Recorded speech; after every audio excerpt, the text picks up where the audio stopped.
Hello everyone, good morning. स्वागत है आपका आपके अपने channel mission IAS and PCS में।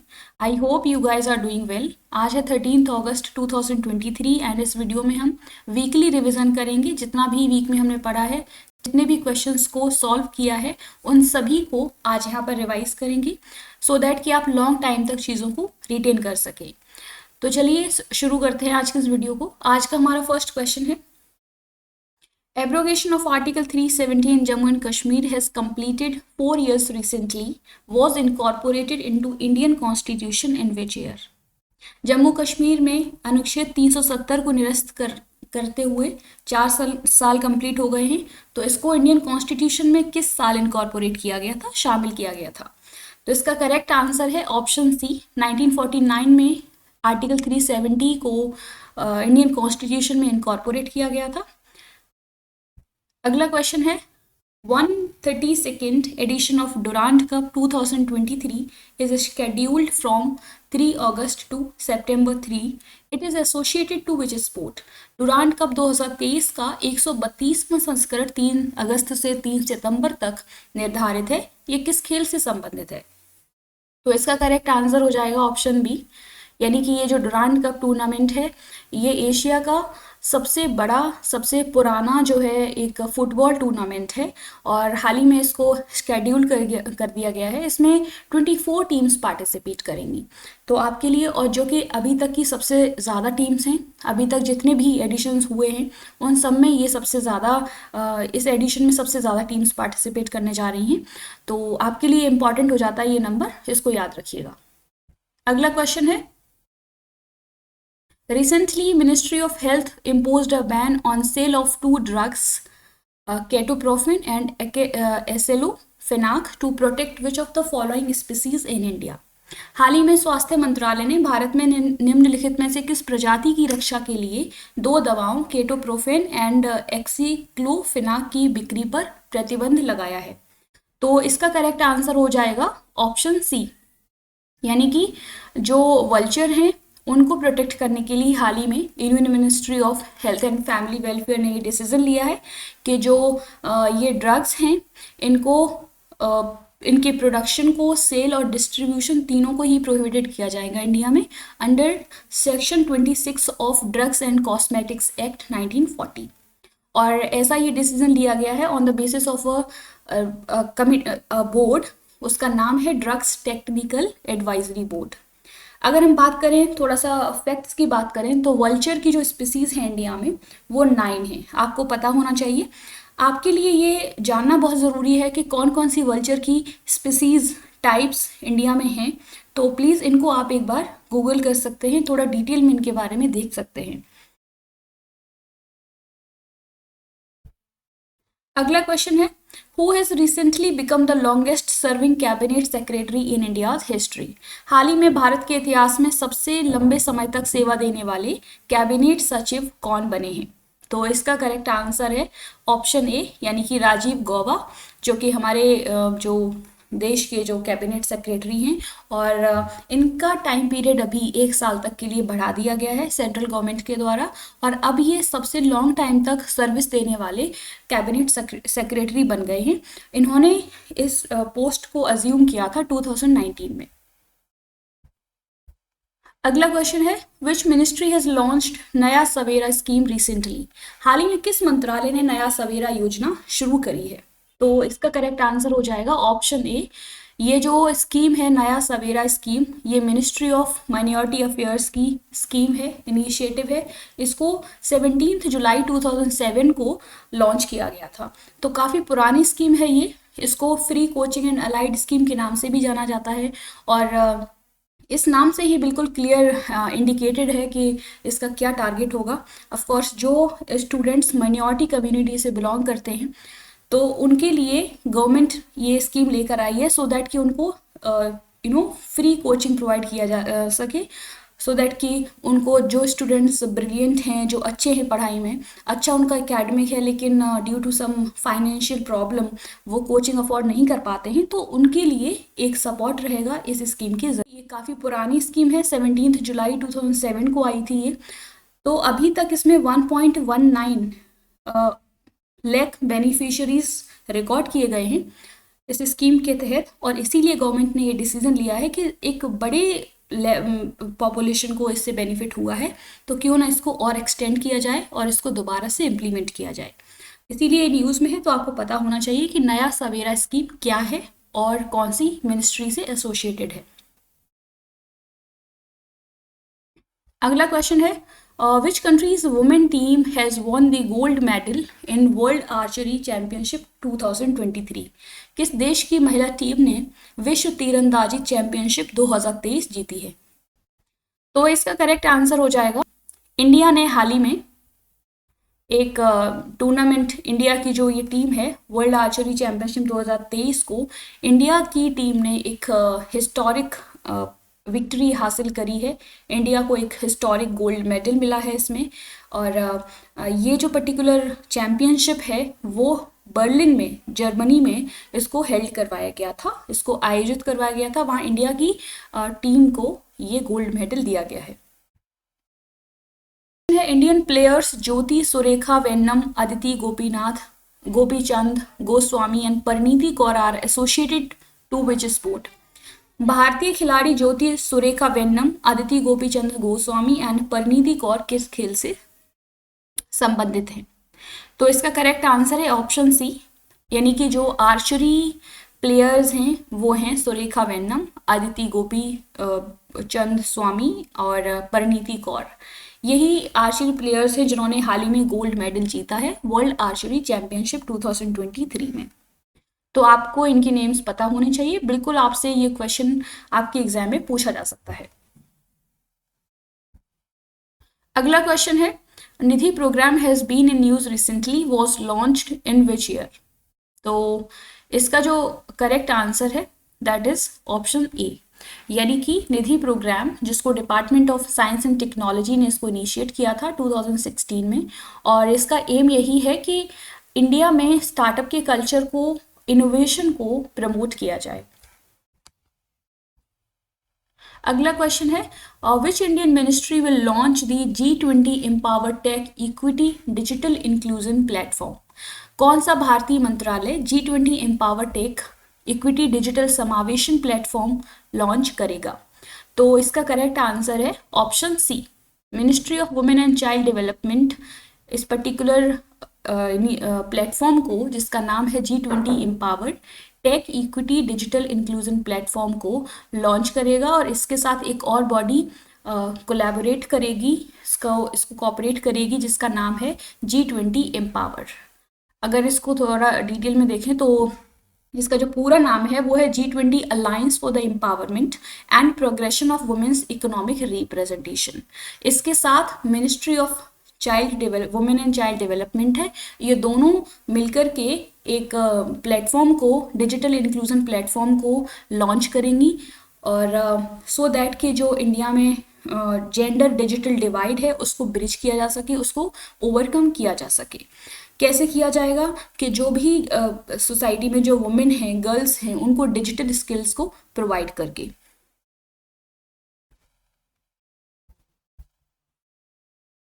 अगला क्वेश्चन है, which state has constituted rhino task force to reintroduction of rhinos? गैंडों के पुनरुद्धार के लिए किस राज्य ने राइनो टास्क फोर्स स्थापित किया है, वो का गठन किया है? तो इसका करेक्ट आंसर है ऑप्शन बी, बिहार की गवर्नमेंट ने हाल ही में एक राइनो टास्क फोर्स को इस्टेब्लिश किया है, सो दैट कि वहाँ पर जो राइनो की पॉपुलेशन है उसको कंजर्व किया जा सके, और वहाँ पे राइनोस को री इंट्रोड्यूस किया जाएगा वाल्मीकि टाइगर रिजर्व में। अगला क्वेश्चन है,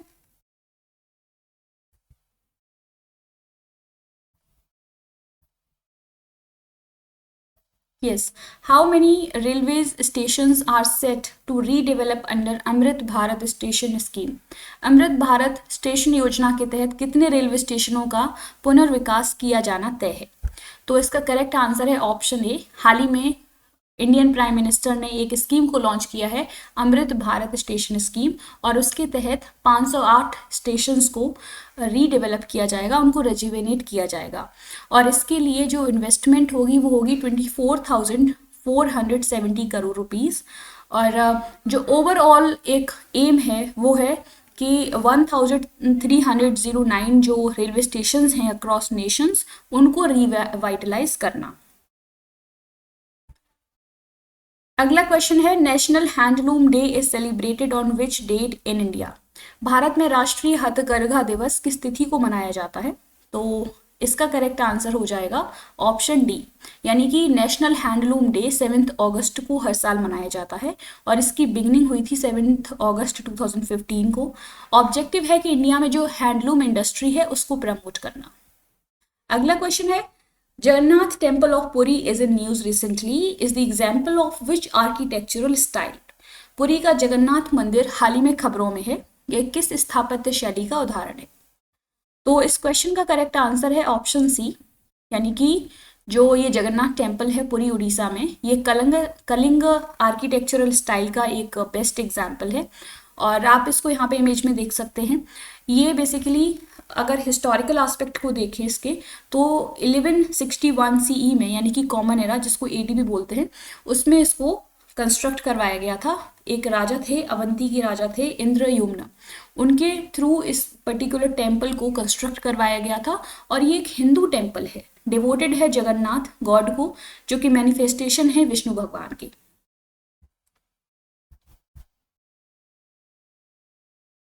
अगला क्वेश्चन है which state has recently been allowed to export the artificially propagated red sanders. हाल ही में किस प्रजाति को कृत्रिम रूप से प्रचारित रेड सेंडर्स के निर्यात की अनुमति दे दी गई है? रेड सेंडर्स का अगर हिंदी में जो नाम है वो है लाल चंदन की जो लकड़ी होती है, उसकी बात यहाँ पे की जा रही है कि कौन से गवर्नमेंट को हाल ही में एक्सपोर्ट करने की परमिशन मिल गई है। तो इसका जो करेक्ट आंसर है वो है ऑप्शन ए, यानी कि तमिलनाडु गवर्नमेंट अब ये पर्टिकुलर जो रेड सेंडर्स हैं इनको एक्सपोर्ट कर सकती है। ये स्टेट पर्टिकुलरली जो है इसको एक्सपोर्ट कर सकते हैं, क्योंकि और इसमें जो है एक लिमिट रखी गई है कि up to 900 metric ton of जो रेड सेंडर्स हैं उनको एनुअली तमिलनाडु की स्टेट एक्सपोर्ट कर सकती है। अगर हम बात करें कि रेड सेंडर्स क्या हैं, तो एक बहुत ही हाईली वैल्यूएबल एक नॉन फ्रेग्रेंट सैंडलवुड होता है ये, और ये नेटिव है ईस्टर्न घाट्स का। IUCN की कैटेगरी में देखा जाए, रेड लिस्ट में देखा जाए, तो इसको एंडेंजर्ड कैटेगरी में रखा था 2022 में। तो इससे समझ में आता है कि जो इसका एग्जिस्टेंस है वो कहीं ना कहीं डेंजर में है, खतरे में है, और इसीलिए गवर्नमेंट इतना प्रोटेक्टिव स्टेप्स लेती है, तो इसलिए ये चर्चा में था। अगर हम बात करें DGFT की, directorate general of foreign trade, तो ये body basically ministry of commerce के अंतर्गत फंक्शन करती है और ये दिल्ली में लोकेटेड है। अगला क्वेश्चन है Kalbelia dance is the integral part of the culture of which state of India. Kalbelia नृत्य भारत के किस राज्य की संस्कृति का अभिन्न अंग है? तो इस क्वेश्चन का करेक्ट आंसर हो जाएगा ऑप्शन सी, यानी कि जो कालबेलिया डांस है वो एक फोक डांस है, जो कि राजस्थान की एक फोक कम्युनिटी है, कालबेलिया कम्युनिटी, उसके द्वारा इसको परफॉर्म किया जाता है। और इस डांस को सपेरा डांस या स्नेक चार्मर डांस के नाम से भी जाना जाता है। इसको यूनेस्को की जो list of intangible cultural heritage of humanity है उसमें 2010 में इसको इंक्लूड कर दिया गया था। तो आपके लिए एक आर्ट एंड कल्चर का यहाँ से एक इम्पॉर्टेंट क्वेश्चन बन सकता है फोक डांसेस से रिलेटेड। अगला क्वेश्चन है India has become world's leading producer of sugar by surpassing which country. भारत किस देश को पछाड़कर दुनिया का अग्रणी चीनी उत्पादक बन गया है? तो इसका करेक्ट आंसर है ऑप्शन बी, यानी कि हाल ही में इंडिया ने ब्राजील को पीछे कर दिया है इन प्रोडक्शन ऑफ शुगर और अब सबसे बड़ा लार्जेस्ट प्रोड्यूसर बन गया है शुगर का इंडिया। और अगर हम बात करें टॉप 5 शुगर प्रोड्यूसिंग कंट्रीज की, तो वो 5 हैं, India, Brazil, Thailand, China and USA। तो ये पता होना चाहिए आपको, क्योंकि शुगर प्रोडक्शन अभी काफ़ी न्यूज़ में है कि शुगर प्रोडक्शन बहुत ज़्यादा हो रहा है, तो इसके क्या नेगेटिव कॉन्सिक्वेंसेस हो सकते हैं, क्योंकि इसमें जो वाटर की खपत बहुत ज़्यादा होती है, इसमें वाटर का यूज़ बहुत ज़्यादा होता है। तो जो एक्सपर्ट्स हैं उनका मानना ये है कि हम सिर्फ शुगर को एक्सपोर्ट नहीं कर रहे हैं, हम अपने वाटर रिसोर्स को जो है दूसरे कंट्रीज़ में एक्सपोर्ट कर रहे हैं, जो कि अपने आप में एक मैटर ऑफ कंसर्न है कि हम अपने नेचुरल रिसोर्सेज का इस तरीके से एक्सप्लॉयटेशन कर रहे हैं। तो इसलिए न्यूज़ में था, तो आपको पता होना चाहिए कि टॉप 5 शुगर प्रोड्यूसिंग कंट्रीज कौन सी हैं। अगला क्वेश्चन है, which country has recently been recognised by WHO as 18th country for eliminating trachoma. हाल ही में WHO ने किस देश को ट्रैकोमा को खत्म करने के लिए 18वें देश के रूप में मान्यता दी है? तो इसका करेक्ट आंसर हो जाएगा ऑप्शन सी। हाल ही में इराक जो है वो 18th कंट्री बन गया है to eliminate trachoma as a public health concern. अब हम जानते हैं कि ट्रैकोमा होता क्या है। तो एक बैक्टीरियल आई इन्फेक्शन होता है, जिसको एक बैक्टीरिया है बैक्टीरियम क्लेमाइडिया ट्रैकोमेटिस, ये इसको कॉज करता है, इसकी वजह से होता है ये आई इन्फेक्शन। और अगर आप मतलब डायरेक्ट कांटेक्ट में आने से ये पर्टिकुलर जो इन्फेक्शन है वो ट्रांसमिट होता है एक पर्सन से दूसरे पर्सन में, तो इसलिए ये न्यूज़ में था। अगला क्वेश्चन है, where is the headquarter of WHO located? WHO का मुख्यालय कहाँ पर स्थित है? तो इसका करेक्ट आंसर हो जाएगा ऑप्शन बी, यानी कि जो जिनेवा स्विट्जरलैंड है वहाँ पर वर्ल्ड हेल्थ ऑर्गेनाइजेशन का हेडक्वार्टर लोकेटेड है। WHO एक स्पेशलाइज्ड एजेंसी है यूनाइटेड नेशंस की, जो कि इंटरनेशनल पब्लिक हेल्थ के लिए रिस्पॉन्सिबल होती है, और इसका फाउंडेशन 7 अप्रैल 1948 में हुआ था। और इसकी जिनेवा स्विट्जरलैंड के अलावा 6 अदर रीजनल ऑफिस भी हैं। तो ये फैक्ट्स हैं, आपको पता होने चाहिए इंटरनेशनल ऑर्गेनाइजेशन से रिलेटेड। अगला क्वेश्चन है, which among the following has been appointed by Tesla as its CFO? निम्नलिखित में से किसे टेस्ला ने अपना CFO नियुक्त किया है? CFO means chief finance officer. तो इसका करेक्ट आंसर है ऑप्शन ए, वैभव तनेजा, जो कि इंडियन अमेरिकन हैं। इनको हाल ही में टेस्ला कंपनी ने अपना CFO अपॉइंट किया है। और अगर बात करें इसके फाउंडेशन की, तो 1 जुलाई 2003 को ये फाउंड किया गया था टेस्ला कंपनी। टेस्ला के CEO एलन मस्क हैं। और ये कुछ इंपॉर्टेंट फैक्ट्स हैं जो आपको पता होने चाहिए। अगला क्वेश्चन है, India has secured 11 medals in world cadet wrestling championship was held at which place? Bharat ने किस स्थान पर आयोजित विश्व कैडेट कुश्ती चैंपियनशिप में 11 पदक हासिल किए हैं? तो इसका जो करेक्ट आंसर है दैट इज ऑप्शन बी, यानी कि जो ये वर्ल्ड कैडेट रेसलिंग चैंपियनशिप है 2023 की, वो उसको कंडक्ट करवाया गया था। उसका जो वेन्यू है वो इस्तांबुल टर्की में है। और इंडिया की जो परफॉर्मेंस रही है उसमें इंडिया ने 11 मेडल्स को जीता है, और इसमें से एक गोल्ड मेडल है। गोल्ड मेडल की जो विनर है वो इंडियन रेसलर है सविता, उन्होंने गोल्ड मेडल को जीता है। अगला क्वेश्चन है, which day is celebrated on 7th of August every year in India? भारत में प्रत्येक वर्ष 7 अगस्त को कौन सा दिवस मनाया जाता है? तो इसका जो करेक्ट आंसर हो जाएगा वो है डी, ऑप्शन डी, यानी कि जो नेशनल जावेलिन डे है वो 7 अगस्त को हर साल सेलिब्रेट किया जाता है। और थोड़ा सा जानते हैं इसके बारे में। एक इंडियन प्लेयर हैं ये नीरज चोपड़ा, जो कि जावेलिन प्लेयर है। इन्होंने टोक्यो ओलंपिक्स में गोल्ड मेडल को जीत करके एक हिस्टोरिकल विक्ट्री को हासिल किया था, और इसी दिन को कमेमोरेट करने के लिए उनके ऑनर में इस दिन को सेलिब्रेट करना स्टार्ट किया गया था। तो इसीलिए 7 अगस्त को नेशनल जावेलिन डे के रूप में सेलिब्रेट किया जाता है। यहाँ पर आप इनकी इमेज देख सकते हैं, ये है नीरज चोपड़ा। अगला क्वेश्चन है, athletics federation of India was founded in which year? भारतीय एथलेटिक्स महासंघ की स्थापना किस वर्ष हुई थी? तो इसका करेक्ट आंसर है 1946, option B. Athletics federation of India को 1946 में स्टैब्लिश किया गया था। और इसी को जो नेशनल जावेलिन डे है, इसको अगर हम बात करें कि किसने सेलिब्रेट करना सबसे पहले अनाउंस किया, तो वो athletics federation of India body है, इसी ने किया है। ये बेसिकली जो इसको 1946 में स्टैब्लिश किया गया था, और इसका हेडक्वार्टर न्यू दिल्ली में है। प्रेसिडेंट इसके अडाइल जे सुमारीवाला है। अगला क्वेश्चन है, which state UT has approved water tourism and adventure sports policy 2023? किस राज्य केंद्र शासित प्रदेश ने जल पर्यटन और साहसिक खेल नीति 2023 को मंजूरी दी है? तो इसका करेक्ट आंसर हो जाएगा option C. Uttar Pradesh government ने हाल ही में एक स्कीम को लॉन्च किया है, एक पॉलिसी को लॉन्च किया है जिसका नाम है water tourism and adventure sports policy 2023। तो थोड़ा वैसे हम लोग इसको डिस्कस कर चुके हैं, थोड़ा सा जान लेते हैं कि क्या है। बेसिकली जो भी यहाँ पर वाटर बॉडीज़ हैं, जो भी इस तरीके से नेचुरल रिसोर्सेज हैं, उनको स्पोर्ट्स हब के रूप में जो है टूरिज्म हब के रूप में इनको डेवलप करने का टारगेट है उत्तर प्रदेश गवर्नमेंट का। और इसकी वैलिडिटी रहेगी इस स्कीम की 10 ईयर्स तक, और इसमें पीपीपी मॉडल को प्रमोट किया जाएगा, यानी कि जो गवर्नमेंट है और जो स्टेट गवर्नमेंट है वो और प्राइवेट कंपनीज मिलकर के पर्टिकुलरली ये प्रोजेक्ट आगे कंटिन्यू करेंगी।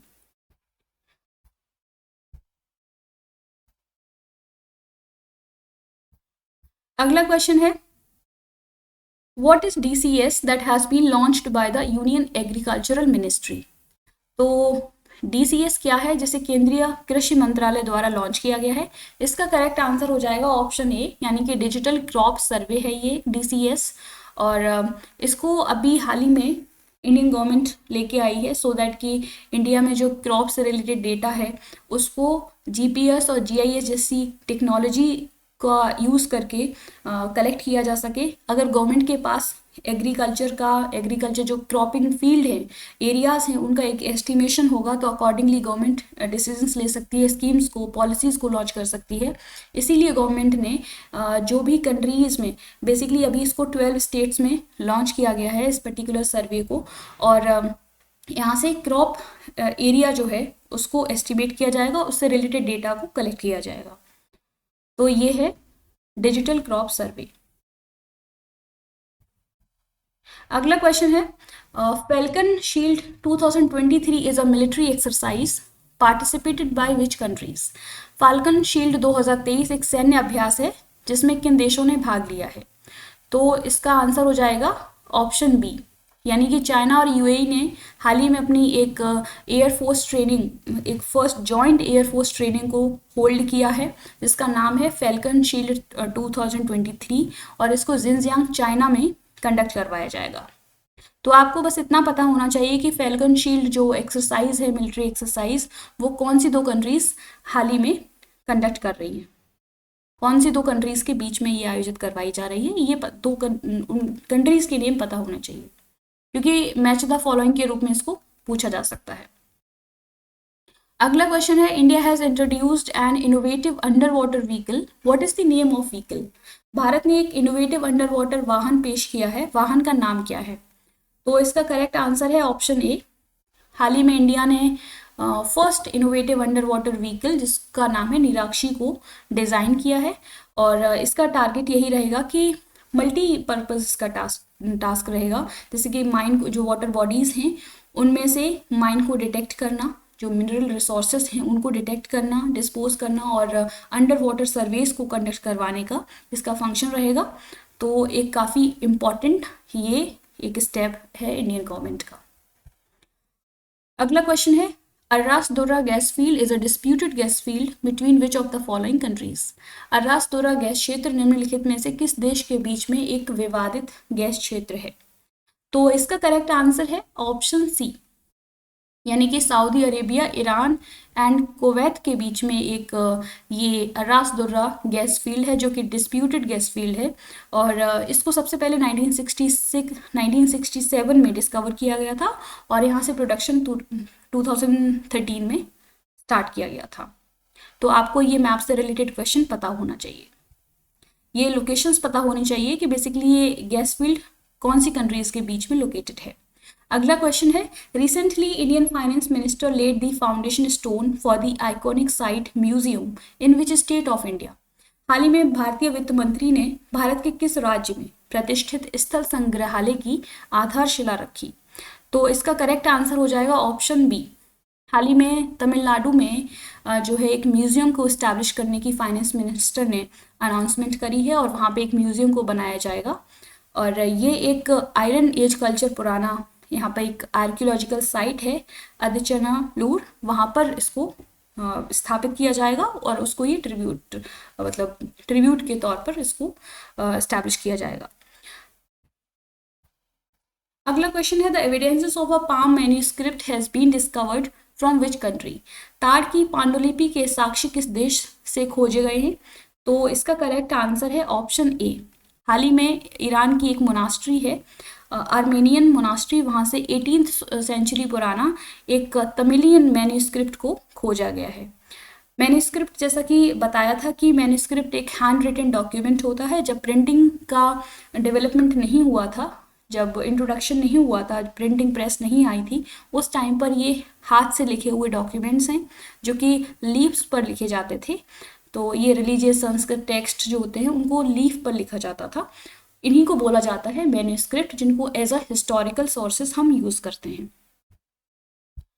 अगला क्वेश्चन है Deepor Beel lake has been in news due to anthropogenic threats to it is located in which state. Deepor Beel झील मानव जनित खतरों के कारण खबरों में है, ये किस राज्य में स्थित है?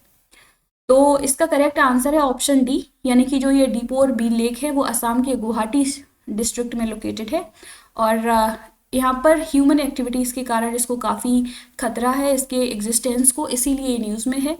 और अगर हम बात करें इसके कुछ फैक्ट्स की, तो ये एक लार्जेस्ट फ्रेश वाटर लेक तो है ही, one of the largest fresh water lake.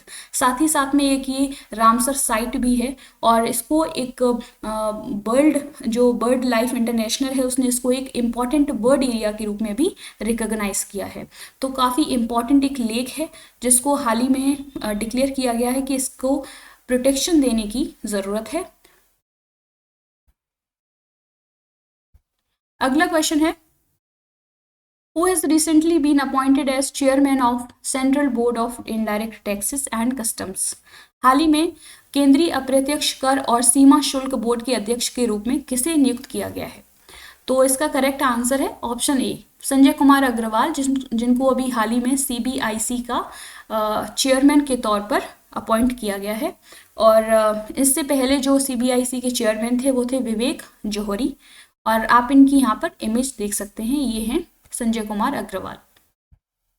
अगला क्वेश्चन है the central board of indirect taxes and customs functions under which ministry of India. केंद्रीय अप्रत्यक्ष कर एवं सीमा शुल्क बोर्ड भारत के किस मंत्रालय के अंतर्गत कार्य करता है? तो इसका करेक्ट आंसर हो जाएगा option B, ministry of finance के अंतर्गत ये कार्यरत एक बॉडी है, central board of indirect taxes and customs. और ये जो इंडिया में इनडायरेक्ट टैक्सेस है उनके एडमिनिस्ट्रेशन से रिलेटेड रिस्पॉन्सिबल है। ये 1947 में इसको इस्टेब्लिश किया गया था और जब इसको स्टार्ट किया गया था तब इसको सेंट्रल बोर्ड ऑफ रेवेन्यू के नाम से जाना जाता था, जो कि रिस्पॉन्सिबल थी for all types of taxes in India, चाहे वो डायरेक्ट टैक्सेस हों या फिर इनडायरेक्ट हों। बाद में इसको सेपरेट कर दिया गया और ये अब केवल इनडायरेक्ट टैक्सेस की एडमिनिस्ट्रेशन से रिलेटेड है, रिस्पॉन्सिबल है। अगला क्वेश्चन है on which products India has imposed anti-dumping duty which imports from China, South Korea and Indonesia। हाल ही में भारत ने चीन, दक्षिण कोरिया और इंडोनेशिया से आयात होने वाले किन उत्पादों पर एंटी डंपिंग शुल्क लगाया है?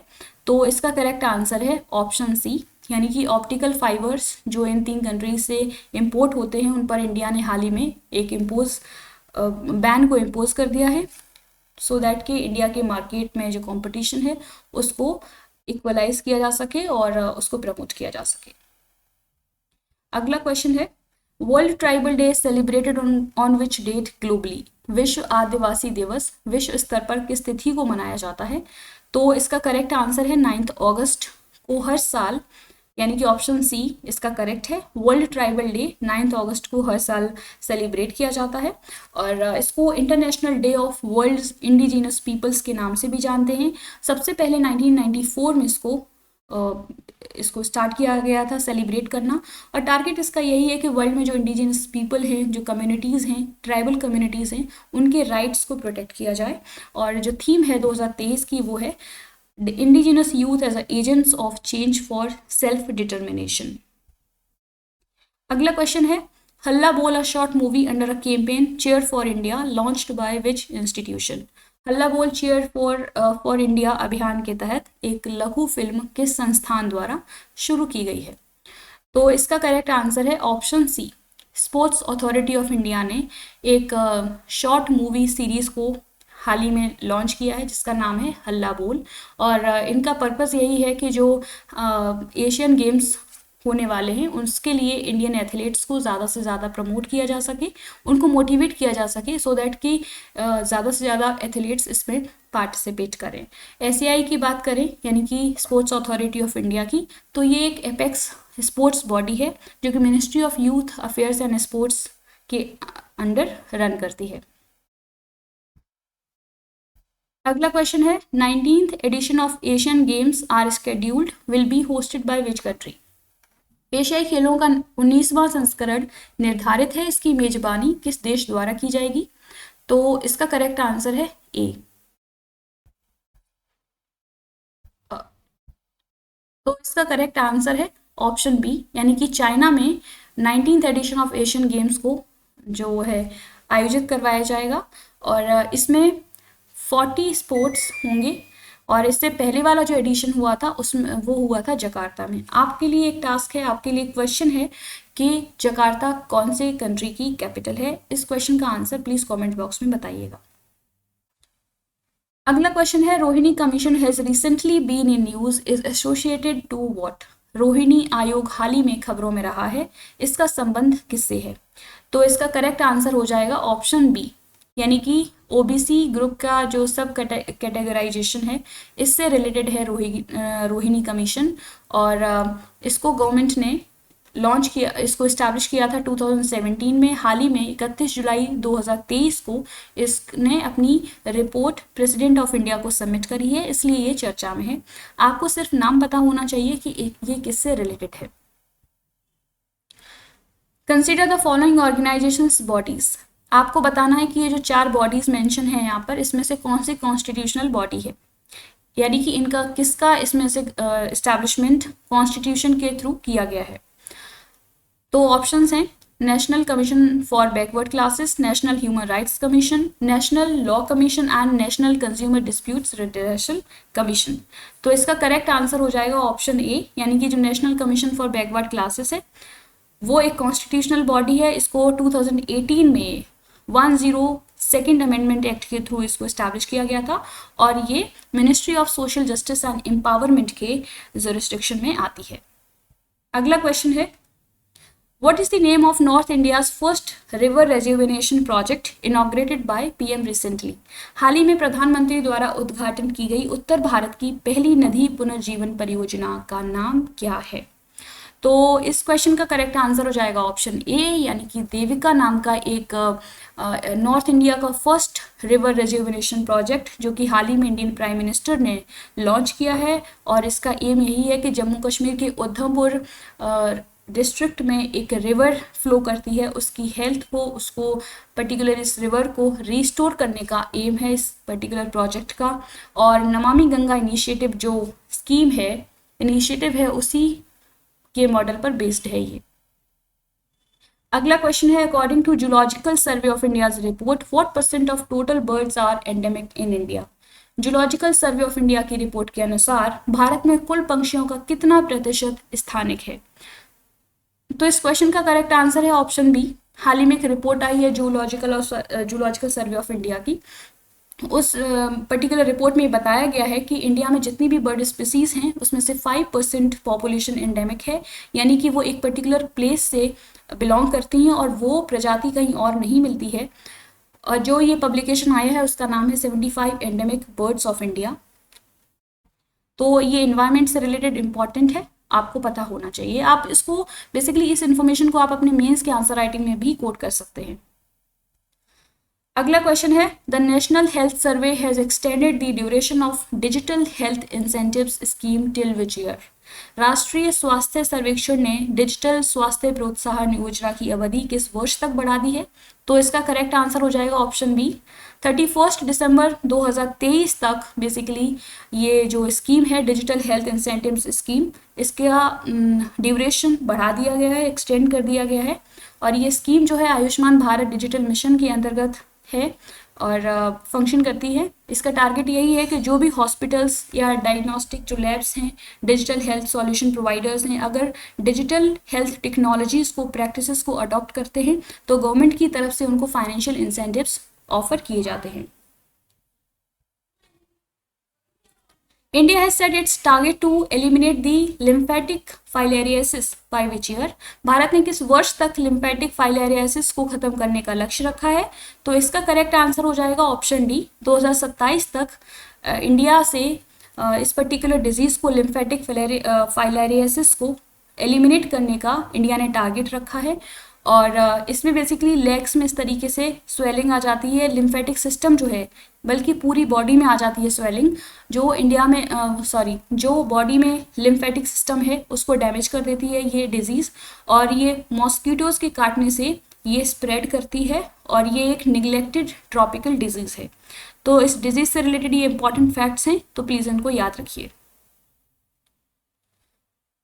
अगला क्वेश्चन है, which among the following has become India's first bank to provide 24/7 video banking service?